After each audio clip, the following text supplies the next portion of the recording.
Ring, ring, ring, ring. Hello, Mr. President. Yes, this is the President of the United States. Hi, this is Congress. We have been in deliberation the past few days, and we think we have no choice but to declare war on Europe. Why? Why would you want to start World War III? Over the past 2 years, EU has become completely unstable. We no longer can predict the outcome of any of their conflicts, and the French are getting way too powerful. South America has joined our ranks, and I believe that we have the talent to defend our world title. I can't promise we won't lose some of the banter, but I can promise we will give our best if you give your approval. How can I say no? We begin the march to Sweden. Godspeed. What was that? I don't Richard know. Richard Nixon. I don't know what that voice was. I kind of regretted it halfway through, but I have to stick with it. No, no, no, no, no. It was absolutely golden. I will admit it took me completely by surprise on the first hit. Uh, Hello, what's up, and welcome to episode 10, double digits of the Talkin Carball podcast. I am Austin, also known as Congress, and that is my friend Colin, future and current President of the United States. And yes, here we like to talk about professional Rocket League. yes, we do. After that, I don't really know how I like. I couldn't think of a How do we continue? of a segue there. Only business. Follow our socials: Twitter, YouTube, Discord. Join all the stuff. We post the links. But we do have some news this week. Yes, we do. Somehow we always manage to have news, even when I'm not expecting it. Yeah. It makes sense though. Um, This is going to be a little bit yeah, of a pocket of time because for everyone outside of 16 teams in the world, they are now officially in off season. yes.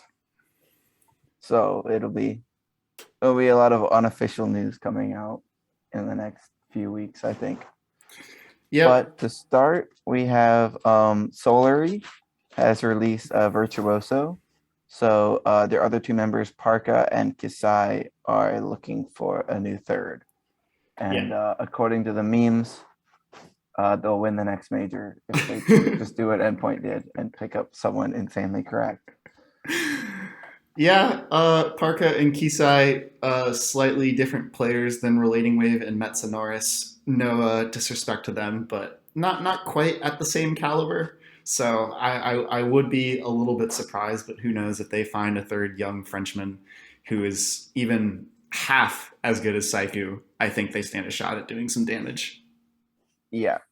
Well, I mean, Saiku is apparently the goat of all goats. Yeah, So seriously. Well, I mean, I don't know if you saw the meme on Reddit, but you need like the little short haircut with the mustache. He's looking like season five Justin out there. So any young and upcoming rookies just model that look. I don't care if the mustache is fake. It gets results. yeah, that's Next piece of news, not really a shocker. Well, I guess a little bit. If you told me this preseason, it would have been shocking. But the SK roster is rumored to be leaving the org. And it doesn't say on the shift report that this is the truth, but you have to imagine that this team's going to disband, right? I mean, I would think so. It's not the most it's not a team built around people who have the greatest chemistry history. Yeah. Um, Immense talent. extremely talented, but definitely some behind the scenes issues previously for I think all three of those players. So it's not shocking that they might have some issues uh, as one team altogether. Yeah, I'd But kind of say sad. go ahead. It's just they were so good at the end of last season, and they just didn't have it this year. Yeah, I'd say overall, I'm more surprised about how good they were than like I was more surprised last spring when they were so good than I am this spring when they're so bad. But I think that I don't know if you surround any of these three players with the right pieces, I think that they're going to form a really good team. But the three of them together, just unfortunately, I hope that especially like Yukio sort of had his time in the sun, But I think that both Tox and Ixo have a lot to prove and can do a lot in the future. Both are extremely valuable for different reasons. So hopefully, like the pieces will be better than the sum of their parts in the future. Yeah, for sure. And we're hoping that the org will stay in the scene. They do have a decal in the shop. And they just entered, so we're hoping they look and pick up a new team, maybe. Yeah, I'm looking in. They're a German esports org. I don't know how many German players like at the top level are still available. So that'll be interesting to sort of see where they go if they try to do that. Obviously, like they sort of probably were working through talks there, and maybe they're rebuilding around him. I don't know, but hopefully I just hope they stay because that was hype when they came in last spring, and it'd be a shame to see them go so soon. Yeah, I mean the only European team that participated in a major that's not signed is Cuxer's Minions. Yeah, So are they Italian, like Spanish and English? I think. yes, So, but who knows? I mean, it's better to have a team than not have a team. So, and I'm sure they're open to other options at this point.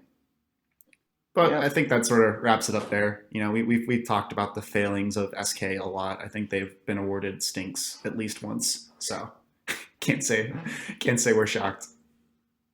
you should get a little trophy that's just like a piece of poo that we just I don't send know, out. man. They There's like a tweet at them. there's a lot of competition for that. And then we'll just like for just like any stinks award. We just tweet at the team. It's just like a golden poo. And then a stonks thing to the team that wins stonks. Yeah. Yeah, our interactions are going to go off the chart. I'm sure SK will give us a retweet if we send them a tweet of poop. Uh, Oh no. Please just take us to the next topic. All right. Monkey Moon wins Controller Rookie of the Year at the Esports Awards. Yeah, a Uh, trophy that is not a piece of poo. yes. Congratulations to Monkey Moon, uh, who's now been a rookie for who knows how long. Yeah. Um, there were a bunch of people from the Rocket League scene nominated for all sorts of awards, like a bunch of the hosts and casters. And I think Mark was also up for Rookie of the Year. And so it was just, I think this is the only award that someone from Rocket League Esports won, but we take what we can get. That is still pretty hype. And who knows in the future, maybe we'll be cleaning out more awards there. Rocket League's only going up. Yes, sir. Stonks to Rocket League. Yeah, unfortunately, he was one of the few recipients I think who couldn't make it there. So he had a little French video recorded to say thank you. Because as we all Nice. know, Monkey Moon does not speak English. He tweets in English. I guess that's true. But I mean, he and Mark have never once done an interview with the RLCS broadcast. Extra does all the interviews. It's so funny. He's Did you literally. see? This is off topic, but did you see he was trying to get a RLCS caster tag and during this past regional when he did the interview? I mean, honestly, he deserves it. I mean, he's probably spent more time there than some of the people they've brought on. Yeah. But anywho, we had obviously we had this past weekend, which we'll get into with the Europe Grand Prix and all Grand Prix and all the other regional threes. But we had the gift of a little bit of Rocket League earlier in the week. I will say, uh, I think Grand P is a great description for what that was. Yeah. Oh god. But yeah, at a tiebreaker, this is huge, huge when it happened. Now it's like a week old, but Yeah. um, complexity securing that fifth NA major spot, sending Space Station back to the couch, and yeah, complexity going to Sweden, The SSG going home.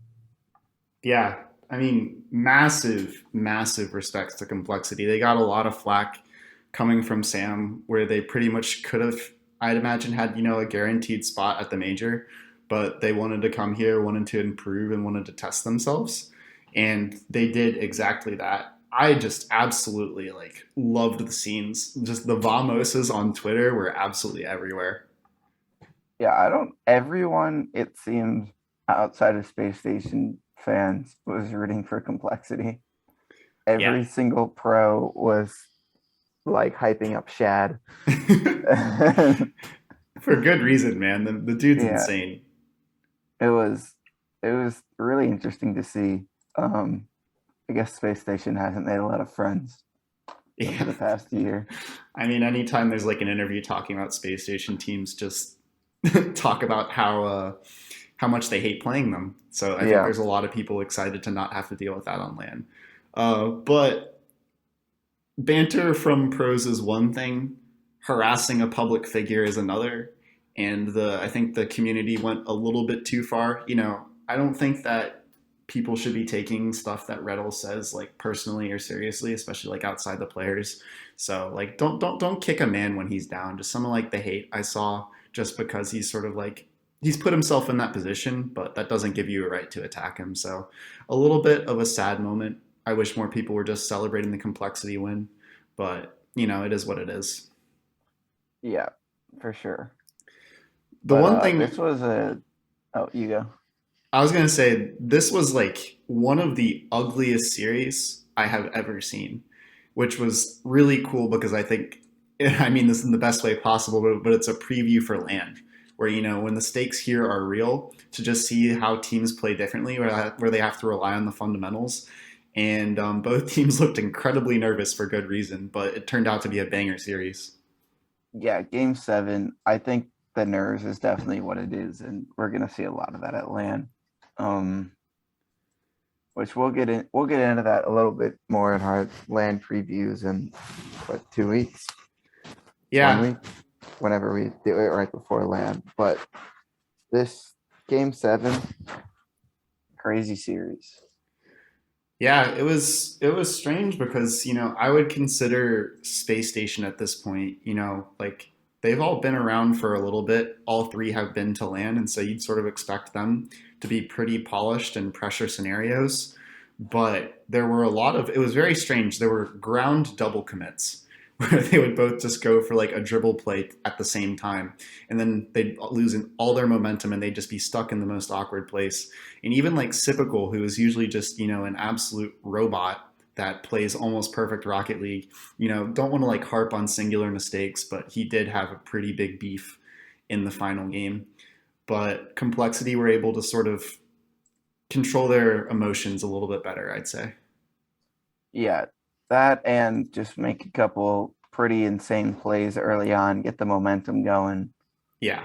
Um, might have helped them lock in a little bit. But the series went 2-0 Complexity. SSG came firing back, winning three in a row, taking the lead, and then Complexity winning the last two games to take the series. Just insane back and forth there.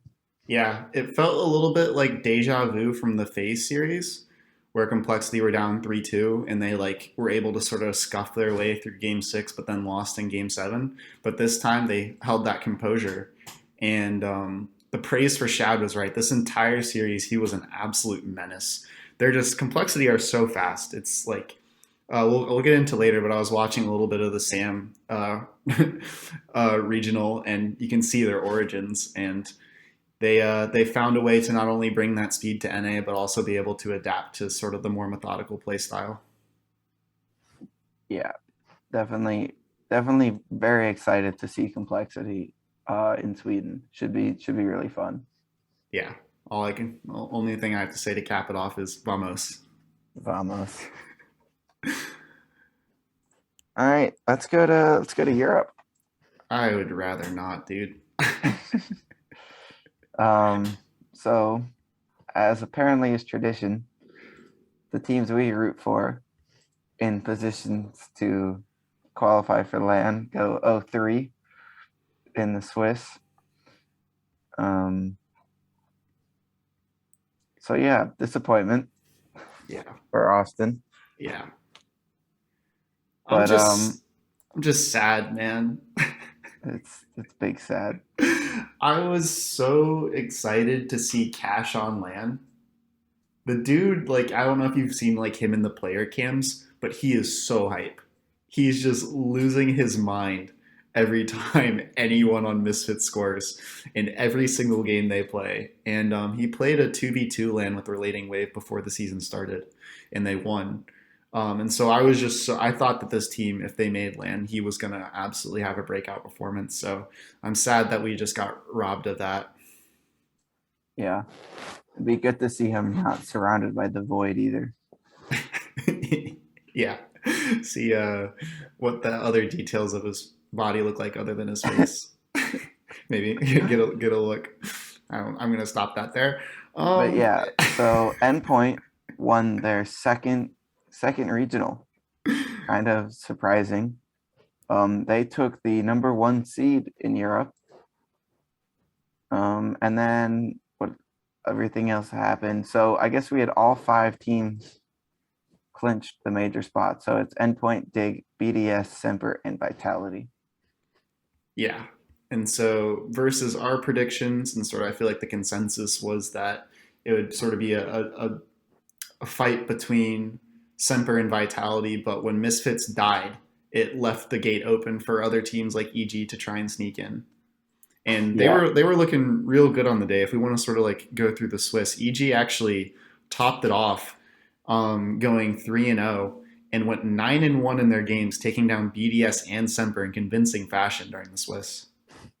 I would just also like to back up 1 second. Yeah, And yeah. I'm looking at our preseason EU power rankings. Mm-hmm. And if you count our top five as our um, land spots, we correctly predicted 4 out of 5, which isn't horrible. But then if you look at our 6 through 10, it's absolutely horrendous. We're gonna ignore 6 through 10. Absolutely horrendous. We got one team, two teams, correct, just that are in the 6 through 10 region in Evil Geniuses and Misfits. The three teams that Colin is ignoring is we predicted Giants, Guild, and SK to be 6, 7, 8 in the region, respectively. And oh my gosh, the European bubble absolutely exploded in ways that no one could expect this year. Yeah, craziness. So yeah, let's go back through this Grand Prix. Yeah. Swift stage, our 3-0 teams, Evil Geniuses absolutely running things. Mm-hmm. 3-0, 3-0, 3-1 versus 0-0 BDS and Semper. Just kind of went wild. And then Dig was our other 3-0 team. Took down Cuxers, Minions, Queso, and Carmine. Yeah, not I mean, once you sort of get over the shock of EG, that Dig going 3-0, not unexpected. I think that like EG is a team that has like they have this caliber in them. It's just about finding the consistency. So I think that this will be a huge positive they can take into next season. The fact that they were able to produce such a consistent Swiss stage. Yeah, great. And then they sweeping BDS is an accomplishment for sure. Yeah, that not I can hardly think of a time in my mind when that's actually happened. Yeah, it's rare. So then our 3-1 teams were Endpoint, Vitality, and BDS. Nothing shocking there. Yeah, that's pretty much the teams you'd expect to be in that range. Yeah. Yeah. All three of them lost in the second round, interestingly. Yeah, little bit of a pattern there. Get your jimmies out earlier. Um, this was cool to see though, because I think that I predicted Endpoint to be in the fill the gaps, and I think that you were sort of like in consensus, or we were expecting them to sort of sneak into the major by hovering around that 5 to 8 spot. But they ended up clinching that third seed, which had I can't remember who they played first round. They played Carmine, but just avoiding that 4-5 is huge just because you're less likely to get a very stacked matchup. Yes, because our 4 or 5 teams were Vitality and BDS, and they ended up playing each other. Yeah. So um, that led us to our fill the gap teams that none of us predicted. Carmine, Queso, and Semper. Um, Big hypes for Team Queso making their first top 8. With really their only 2 losses in that Swiss were to Dig and Endpoint. So very respectable, very respectable Swiss stage for them. Yeah, and continually that thing you shouted out at the start of the season where it'd be awesome if they were able to beat the old Queso roster. They did it again.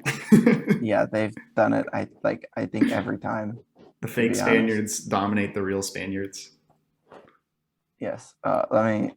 You talk for a second. I'm gonna find the head to head matchup between them. Okay. This was, I think, like if you look at Carmine, they sort of, I don't know. This roster is very interesting. We'll get into it much later about whether they should stick together, but they look decent in the Swiss. The only teams they lost to are Dig and Vitality, so that's not really a shame. And they beat Williams 3-0 in their final game.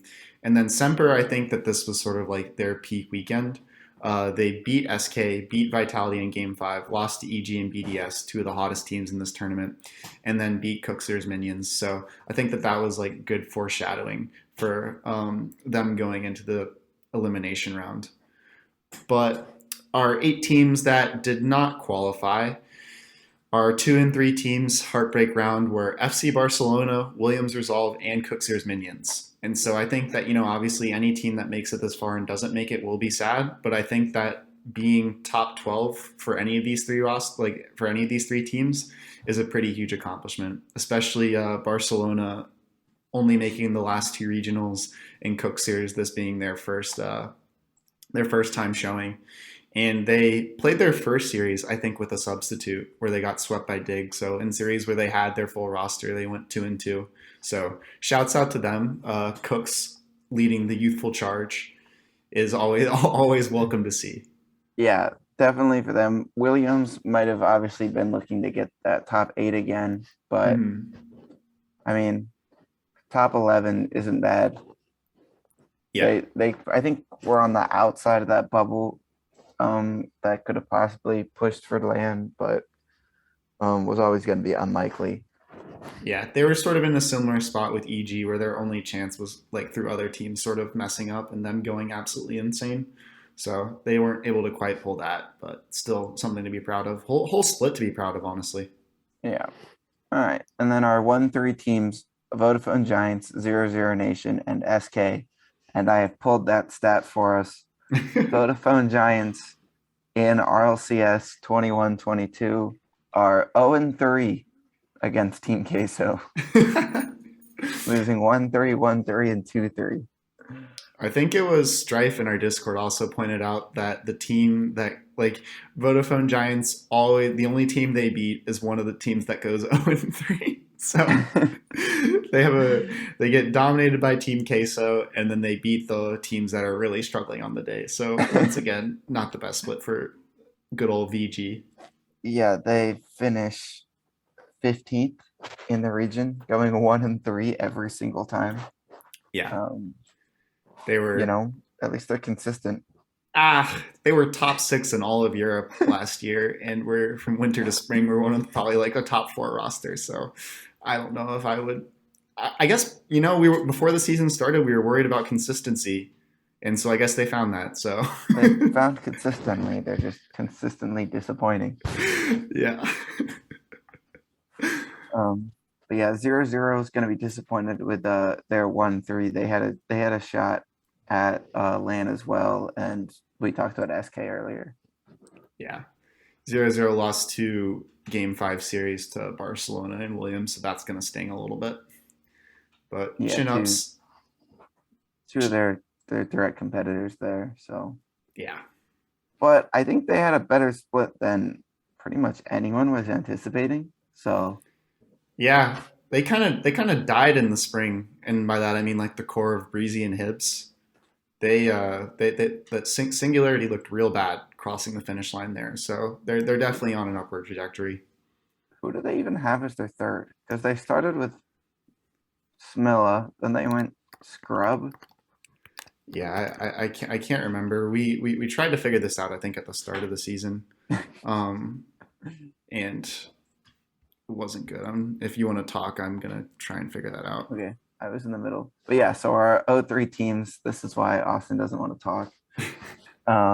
Misfits 0-3, big sad. They were in prime position to make land. I think all they needed to do was make top 8, and they pretty much had it locked in.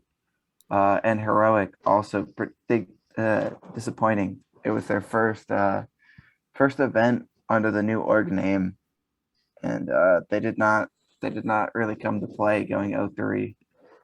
So definitely a lot of disappointment there for both of those teams, who up until then had been pretty consistent and pretty good in Europe. But you have to be consistent through all 3 events, and there weren't really that many teams in Europe that did that. It's like whatever team in Europe has some of the highest expectations going in, they go 0-3. Coming into the season, Vitality off their RLCSX championship, everyone's saying, okay, this is the Vitality that's here to stay. Lands back. They drop everything on the floor, lunch food all over the cafeteria. Regional 2, KC makes top 4, and everyone's like, okay, like this is their ceiling is even higher. This is one of the most talented rosters we've ever seen assembled. 0-3. Yeah. Coming into the final regional, the two Misfits looking incredible in the last one, and Flying Dutchman who've been consistent and are sort of like the dark horse to qualify. Like, what is Europe? What is it? I'm looking at it right now. Only 3 teams in the entire region made top 8 in all 3 regionals. Dig, BDS, and Semper are the only 3 teams that made 3 top 8s. That's ridiculous. I'm gonna pull up. Have you seen the Gibbs stat about the 3 and 2 teams yet? No, I have not. So between this year and last year, between last fall and this fall, like the only 2 splits having the Swiss format, 3-0 teams versus 3-2 in the elimination bracket. In NA, the 3-0 teams are 14-0. In EU, the 3-0 teams are 9-5. Jeez. If that doesn't just summarize Europe chaos, I don't know what does. Like you can't in NA, it feels like you can sort of build a storyline across multiple days of who's going to do well in a tournament. In EU, it's literally just like match by match, maybe even game by game, to who's going to pop off. Yeah, it's insane, and we'll probably talk about this on another day. But there's the big discussion on, does EU have more depth, or are the teams in NA at the top just better? Yeah, I think there's a point to be made on both sides of that, and I'm sure we're going to discuss that at length going into LAN, just because Yes. we finally get to see them play each other and Yes. get just a tip that I don't think the LAN quite answers that question directly, but it gives us more information. Yeah, so let's go on to the playoff bracket, where this quarterfinal round was actually the most important round of the weekend. Yes. Everything was going to be decided right here on Saturday, because by the end of Saturday, we knew all 5 LAN teams, mostly because right off the bat, Endpoint beat Carmine Corp, eliminating them from major contention. Yeah, just pure disappointment. I mean, Carmine were given a gift by Misfits going 0-3, and they went up against Endpoint, who were already qualled, and Carmine just looked absolutely horrendous. They got straight up boomed. Endpoint scored more than 3 goals in 3 of the 5 games, and they just looked completely dominant. Yeah, they outscored them 13-5 across 5 games. I'm trying to trying to pull up the stats for this one, but I think that after this regional, Relating Wave is going to get like his fair dues. But in this particular series, he was the actual goat, primarily just because Carmine's like rotations were very unclean, and Point just gets so many interceptions that you get a lot of clean shots. But he was just pocketing everything. I think his goals per game, if my memory's right, it was just like off the charts. He is I 1.6. 1 point. Jeez, that's absurd. I think that across the fall split, he's got to be third man of the year for EU, right? I mean, yeah, I would say so for sure. Yeah, I think there's an argument to be made about Squishy over in NA, but as far as Europe, like consistency from that position, both on offense and defense, he's on another level.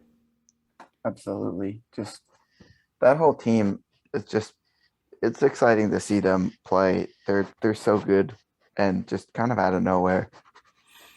Yeah, I think that they were pretty disappointing across the entirety of RLCSX minus the fall split. So happy to see the revitalization. I mean, Metza is an absolute LAN legend. I'm excited to hear. Well, I don't know if we'll have fans at Stockholm. I forget. I don't think we do. We We do not know. we maybe the staff at the event will start the Metza Norris chant, but I don't know. Do his Swedish people like Finnish people? I mean, everyone loves Metza, so it goes beyond national borders for that. No. Man's a gem. But Seku's first. Well, sorry, getting ahead of myself. Let's go to the next game. Yes, so our next game was Dig versus Queso.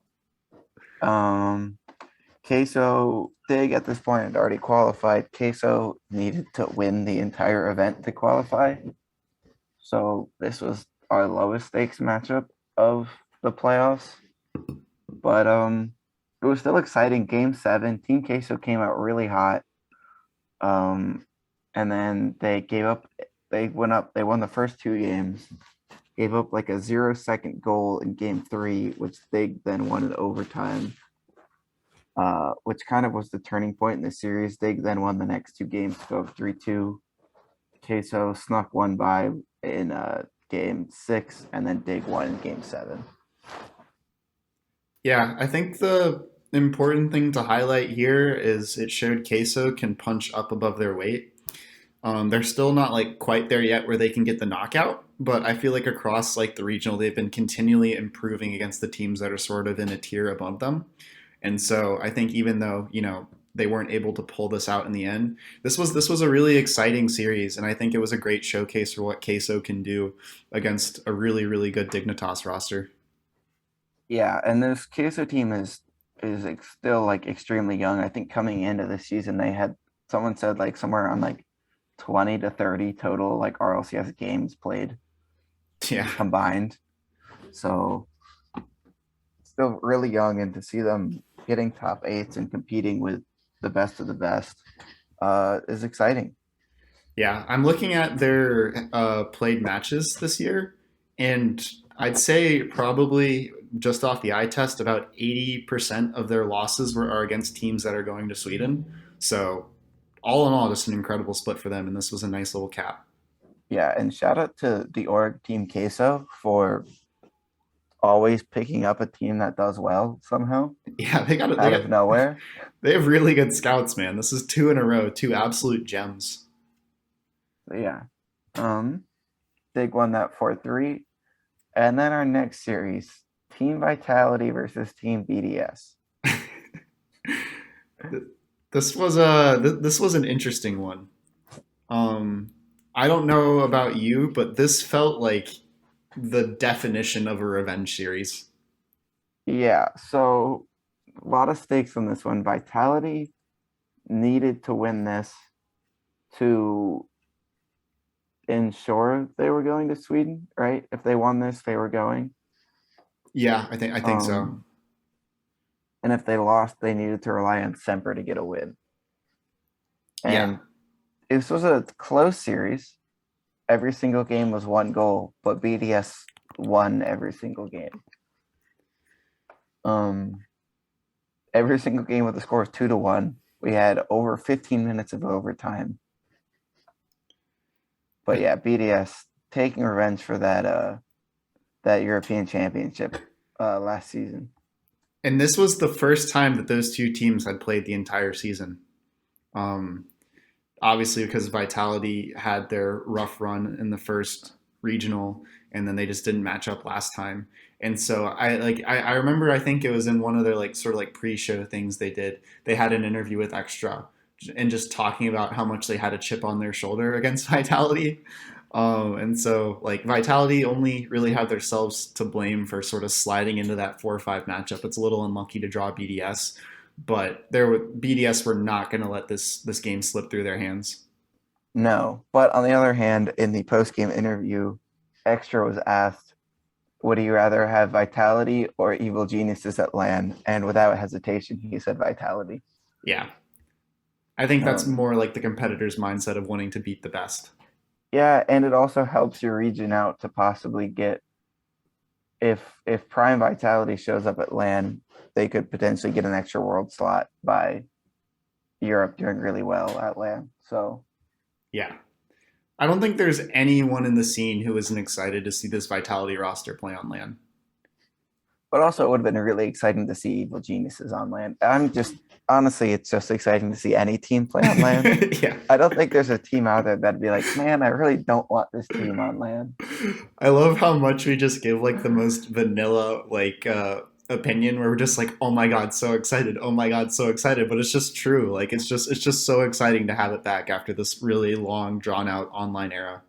Maybe by the end we'll be like, man, I'm sick of seeing energy on LAN. Can I just miss one and let us see someone else?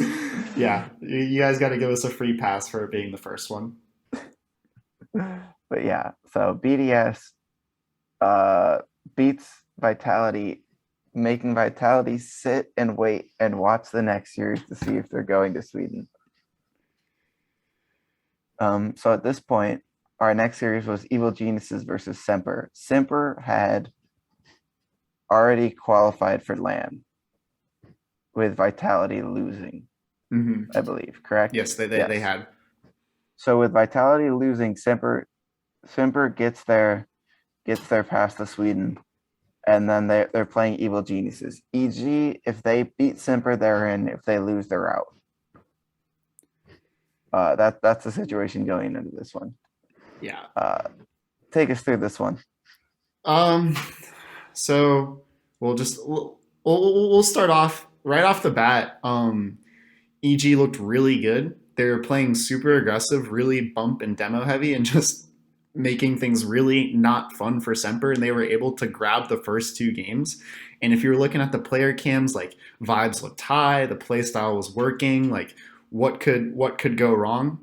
And then whenever you're playing against Semper, there's one thing that always can go wrong, and that's Archie. And this entire regional, he was an absolute menace. But just in this series in particular, he was so creative. And once he got going, Semper's offense clicked into a new gear. They scored 4 goals in game 3, and then scored 3 goals in the final 3 games. And before the series, Casio tweeted, "Let's do this for Vitality," and they did. Yeah. The not quite reverse sweep down 2-0, comes back, wins 4-0. Archie scored 1.5 goals per game with 0.83 assists per game, and also led his team in saves at 93% goal participation. The thing is like that's insane, but he does that all the time. He does it all the time. Like this kid, like I think he put up the exact same like score throughout the like his octane rating throughout the past two regionals has been 1.31 for both of those. That is unreal consistency. That's like first killer carrying rogue levels. This I feel like he doesn't get enough praise, but we talk about it a lot. And sorry to be a broken record, but Archie is so good on both sides of the ball. I think there are very few players in the world who are better. Yeah, he's insane. And I remember you criticized my pick to put Semper in the 5 slot Mm-hmm. and our preseason power rankings, and you asked my reasoning. And I believe my reasoning was just Archie.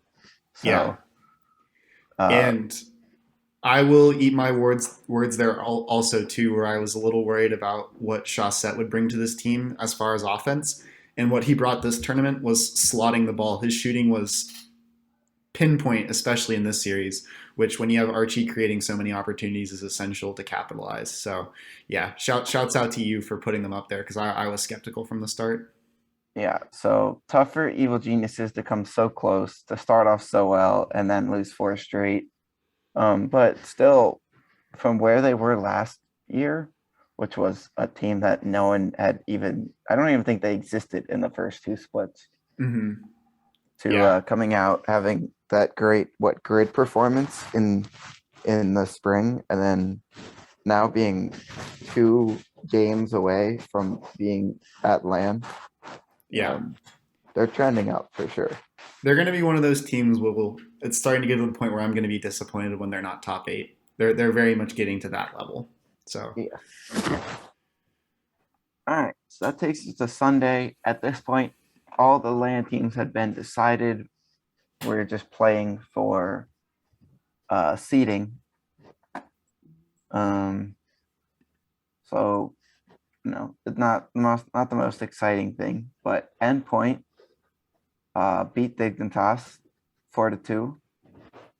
I don't even know if I don't remember watching this.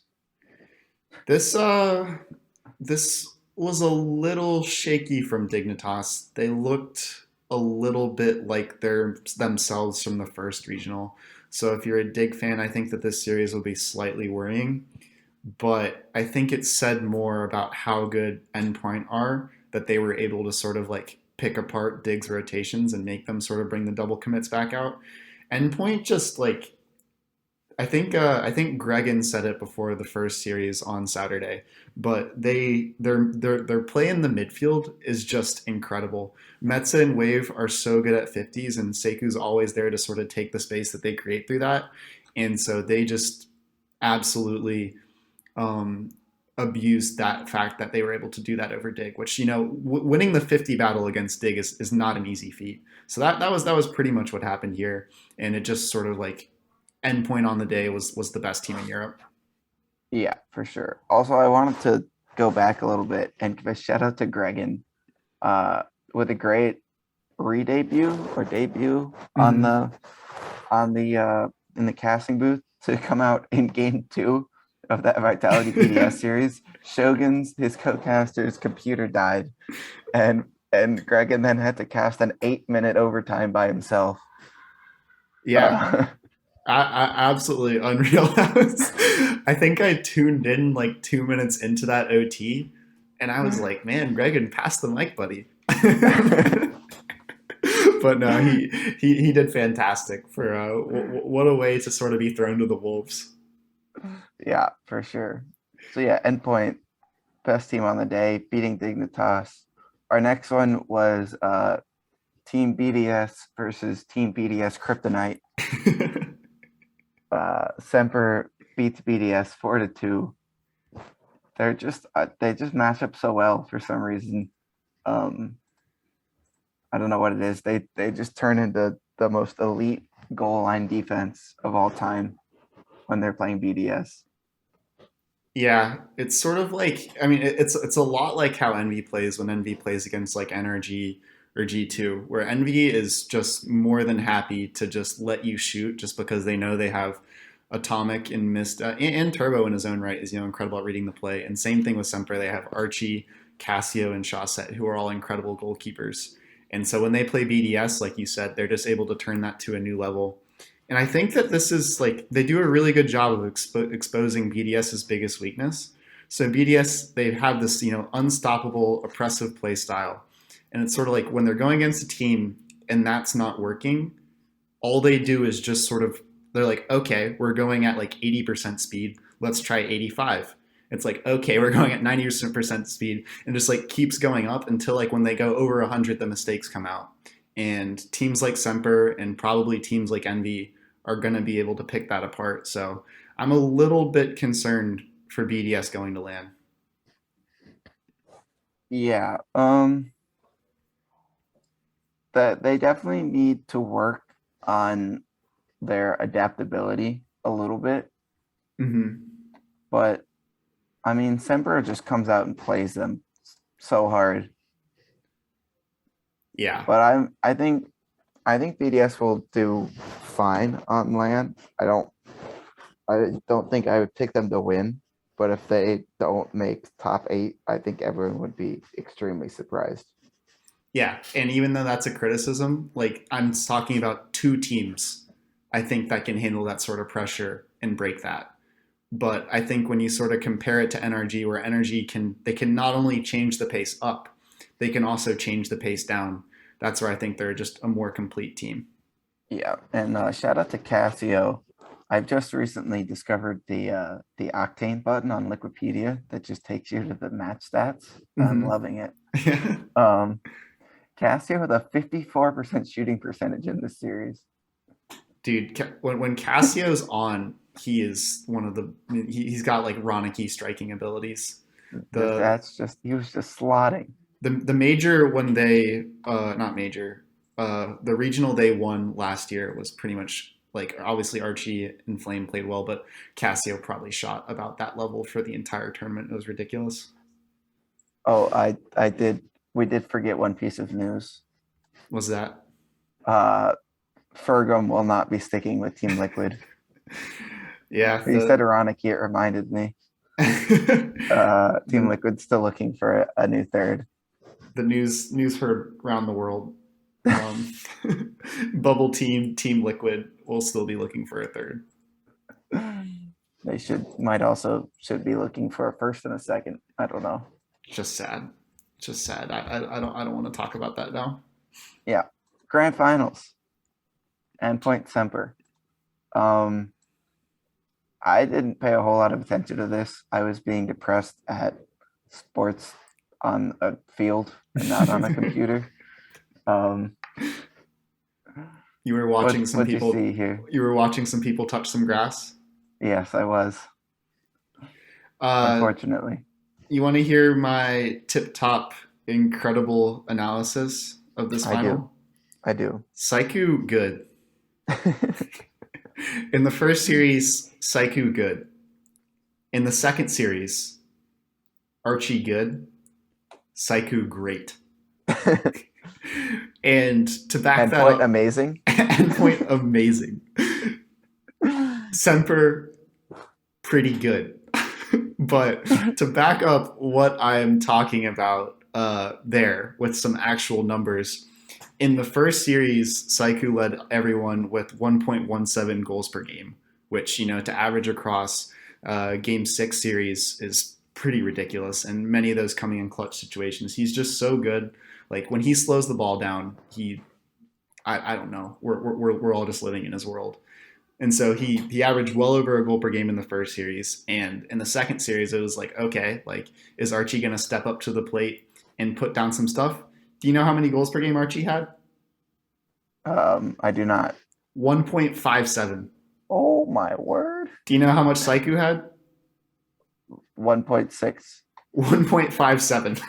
Oh my god, wow. I don't watch anime, but I know there's the meme about anime battle, and that's like what this felt like. It was two like perfect. It was yin and yang. The two, in my opinion, the two best players from Europe. This split going head to head, and in the end, I think Endpoint were more polished all around, and Saiku is just he's just the best man. Yeah, and at this point, I think you have to put Endpoint at the top of your European power rankings if you were to do them. Two regional wins. When they're at boot camp, they're unstoppable. They can't be beat. And I think that's a really good point to make is that they've been boot camping all season.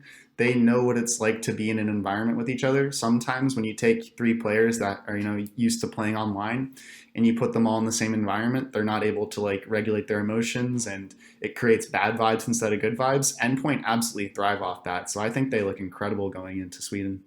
Yeah, I mean their one split that they didn't get top 8, they were playing at home and not boot camp. They come back out boot camp again, they win the event again. Yeah. So um, it's just they just have the vibes. They're ready to go. They're the best team in the world at shutting everyone up. I think, Yes. the broadcast desk in the first regional the entire time was like, I don't think Endpoint can do this. I don't think Endpoint can do this. When we did our recap, we said, I don't think Endpoint's ever going to achieve this level again. And I'm happy to say that I was wrong. I'm going to go ahead and point fingers and say you were wrong. I'm going to point fingers Yes. at everyone, say we were all wrong. This team is goated. Seiko good. Seiko good. All right. That wraps up our recap of that crazy Europe. Stonks and stinks.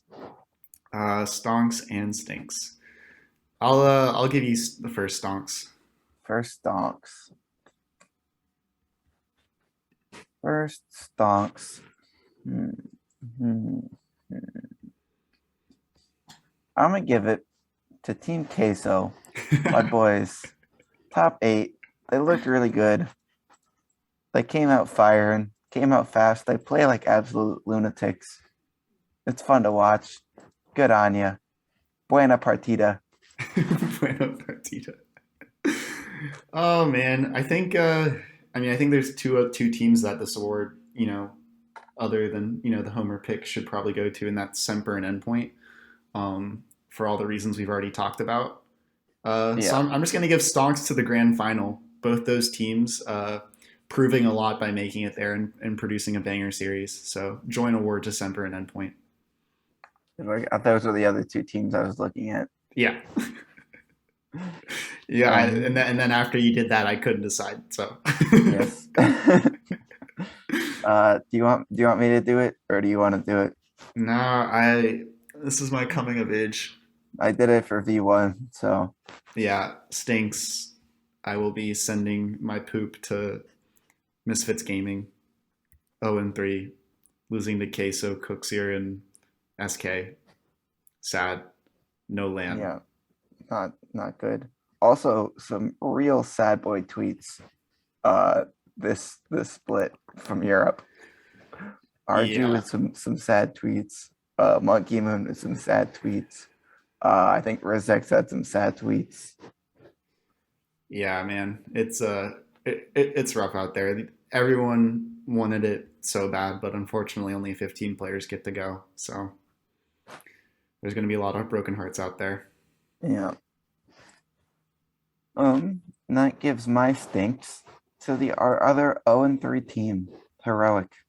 You come in, you got the new fancy org, the new fancy logo, and you go 0-3. Come on, guys. Come on. I love when with our stinks, we're just like, come on. We're disappointed in them. We want Yeah, everyone to do well. yeah. Unfortunately, that's not possible. But No. Little, sad. little, little. Oh man, there's so many teams that deserve PS stinks. I'm not even gonna give it out. Everyone not can at we land. Not. can we give an overall split stinks to Guild and Liquid Yeah, that the fact and that Giants? and Carmine and just everyone in our top 10 who just fell on the floor. Yeah. Yep. Yeah, we haven't even gotten to talk about Liquid just because they've been so bad. So, you ready for some awards? Yep, no technical difficulties or anything. Where this is just smooth sailing. No problems there. Definitely no phone calls. All right, I can go first for awards. All right. I would like to give the Luck of the Irish award to the fully French roster of Vitality because, oh my god, what are you guys doing? They made it through off the skin of their teeth, like we talked about earlier, where they were fully reliant on Semper to beat EG, and Semper went down 0-2. They were fully in the hands of their Lord and Savior Archie. So I think that maybe Alpha looks like he could be a little Irish. I think he's got some Irish descent in him. So Luck of the Irish award goes to Vitality. All right. I don't actually have an award. I just have comments from Seiko and Archie. That it's an exclusive interview, and I have some things they would like to say.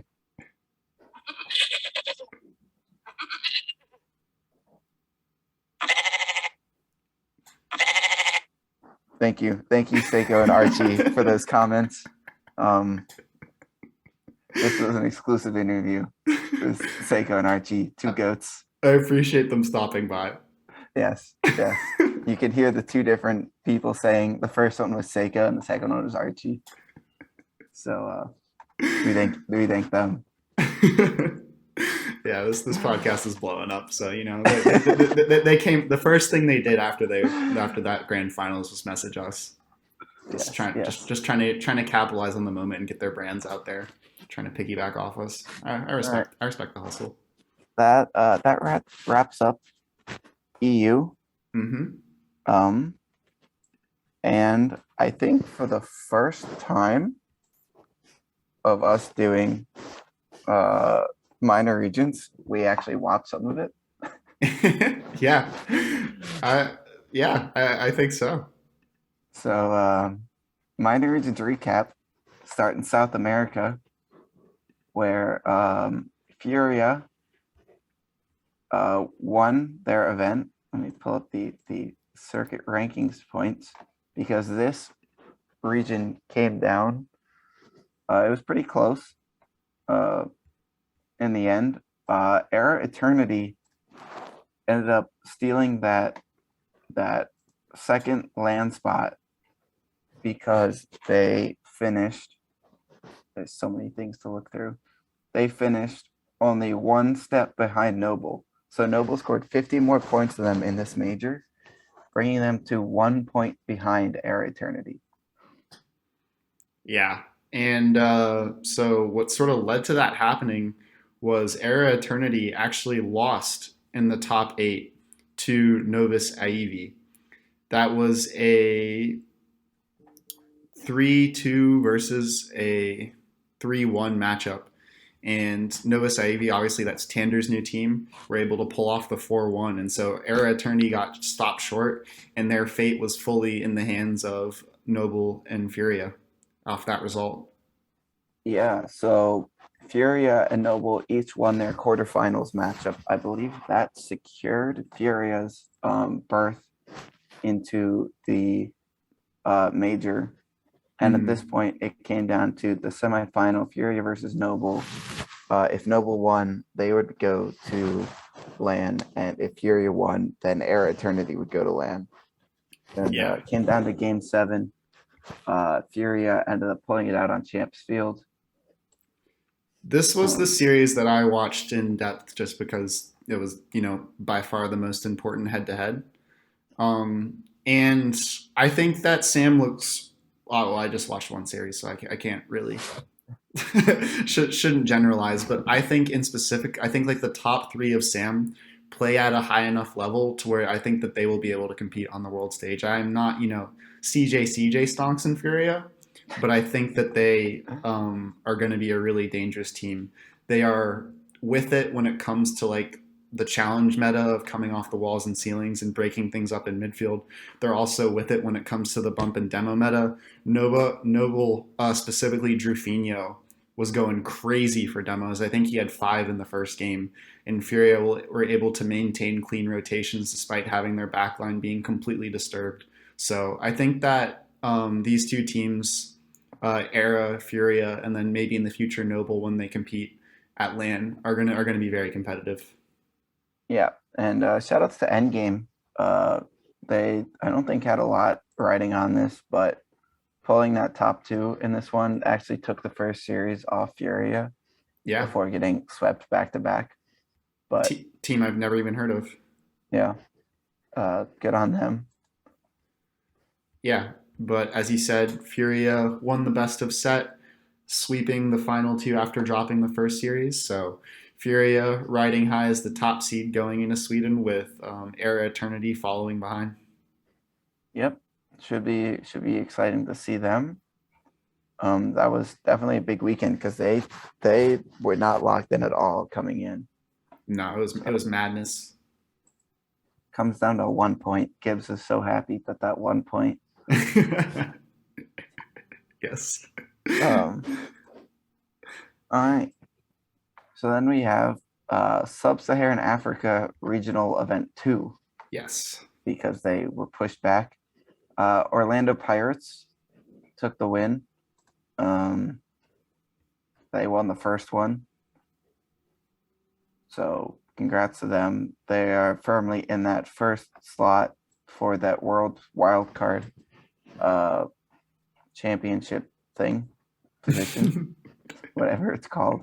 And then there's a tie between ATK and Bravado for that second spot. Each one getting one top four and one top two appearance. Yeah, I'm looking through here, and sort of same thing we were commenting, I think, about APAC South last time, but I think there's a lot more signings here. There's still, a lot of what looks like, we call them pickup teams, but teams without orgs backing them. But I think that more and more the scene is going to start to develop, and it'll be really exciting to see where they're at by the end of the season when they have that chance to qualify for Worlds. For But sure, for sure. props to Orlando. Yeah. And so let's go to APAC North, their final regional. Yes. Shockingly, Tokyo Verity Esports took the win, but it was a competition for that second spot, I believe. Mm-hmm. Team Ganders got top two in this one, beating Detonator. If they had lost that one, Detonator would have been the one to go to the playoff bracket.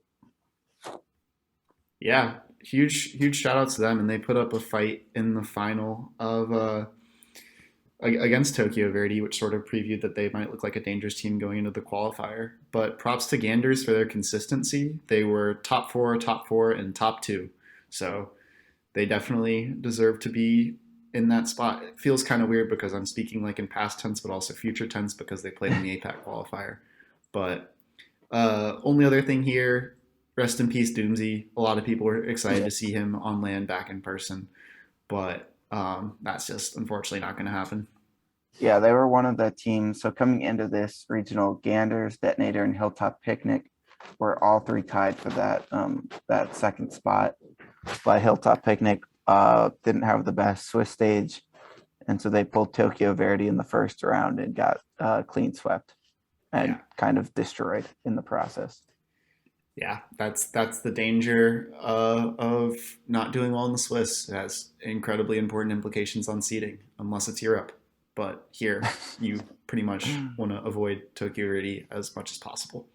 Yes, for sure. So with Tokyo Verdy and Ganders taking the top two spots, our APAC qualifier tournament happened this morning, bright and early. I believe it started at 4 a.m. Ah, I did not watch the beginning, but I did set my alarm to watch the upper bracket final at 7:15 between Tokyo Verdy and Pulse, the winner of the APAC South Division. yep. Our this was our first cross regional play. What did you think of that matchup between Tokyo Verdy and Pulse? It was actually really fun to watch. Uh, it was really my first time watching these two teams.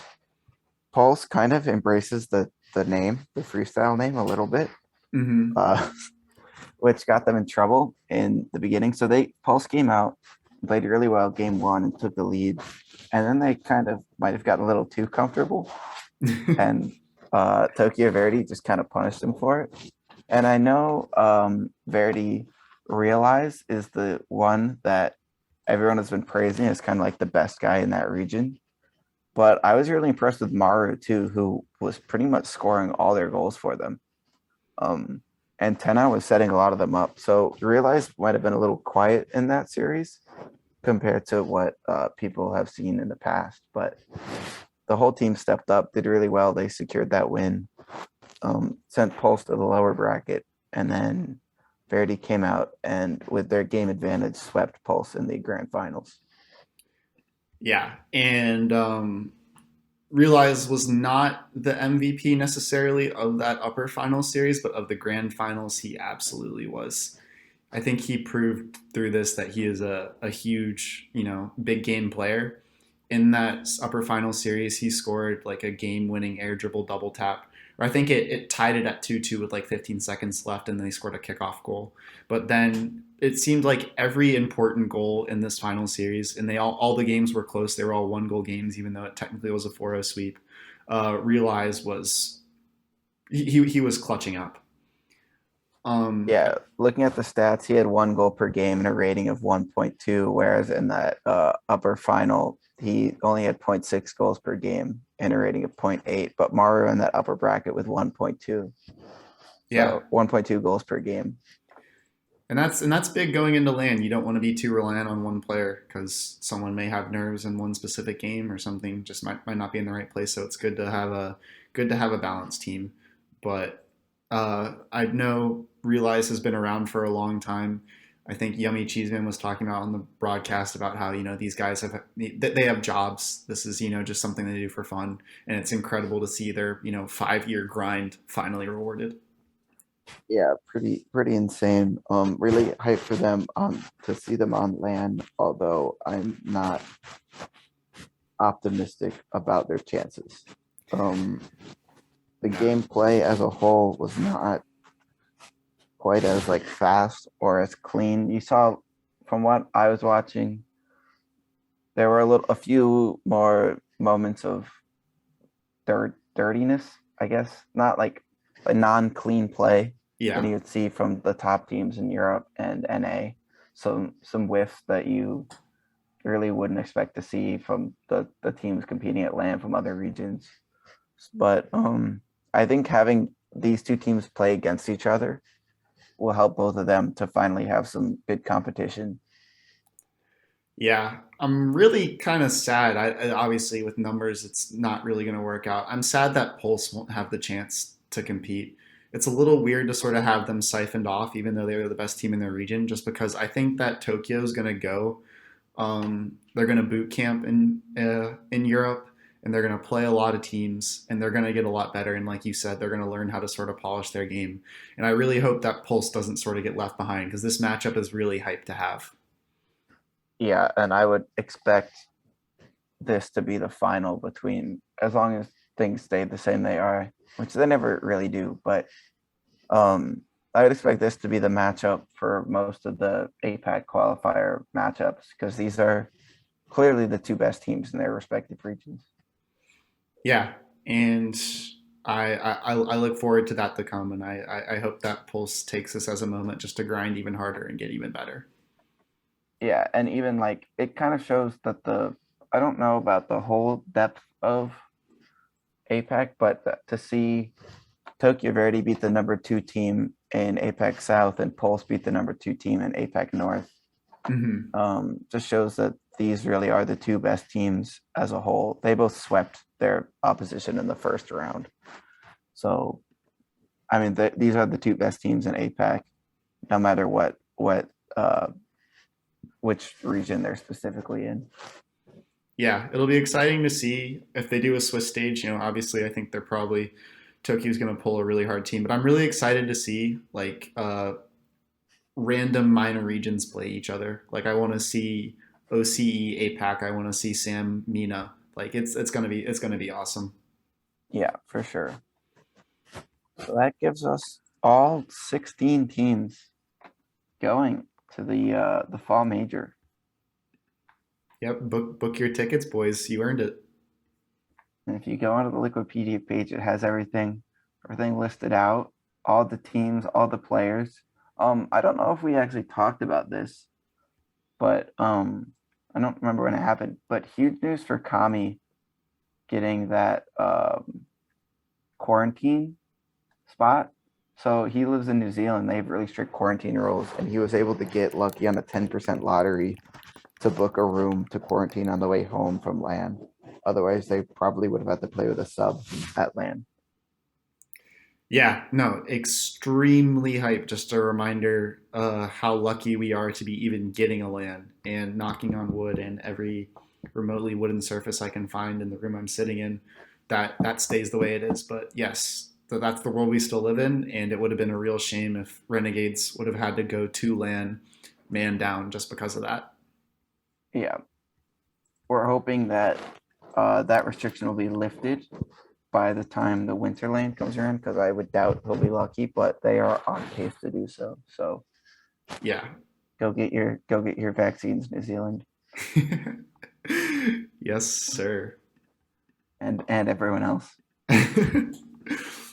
But I think that wraps it up for today. That was a lot of Rocket League to cover as always.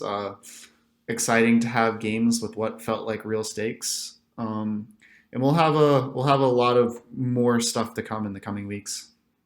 Yeah, some fun stuff, a little bit of filler episodes. We will do some major preview, major predictions, off-season predictions, all kinds of stuff. If there's anything specific you want to hear, let us know. As always, we read everything that's put in the Discord. Mm-hmm. So join it up. You can talk to us. We'll most likely respond. But we'll definitely read it and follow us on Twitter to see my one poll that I sent out that one time. Maybe I'll do another one. We'll see. Maybe I'll just start tweeting sad faces when my teams don't do well. If you're listening on YouTube, comment your most absurd takes going into Sweden, or toss them in the Discord. I just want to hear some bizarre stuff. What's your most absurd take? My most absurd take, I think Sandrock gets top 8. I think Without Khaled. Wow. without Khaled, I think that they have absolutely no pressure on them now. I think they're going to take some teams by surprise, and I think I can't wait to see them. I can't wait to see Ahmad just destroy some big name players and get the banter going on Twitter. We love that. We love that. What you got? I'm looking through here. All right. Are we going super, super hot take? Ooh, yeah, ooh, but Just you gotta have an ounce of belief in it. Vitality goes 1-3 Ooh, and makes a roster change. ooh. Oh man, we have so much to talk about in the coming weeks. So much. Now we get to just speculate wildly. I can't wait. Oh my god. All right. Well, that's gonna do it for today. Thank you all so much for listening. Love you. As always. LAN is fast approaching. I don't know what I'm gonna do this week. No pro Rocket League. Gotta slam the VODs of the minor regions so we can be informed citizens. Yes, that's why I set my alarm this morning. So off topic, set my alarm to watch the upper final. Then I was gonna go back to sleep and watch the grand final. Failed to get up for the grand final. Alarm went off, immediately hit the snooze button. Mission achieved. Yeah. But yeah, thank you all so much for listening, and we'll see you next time. Peace.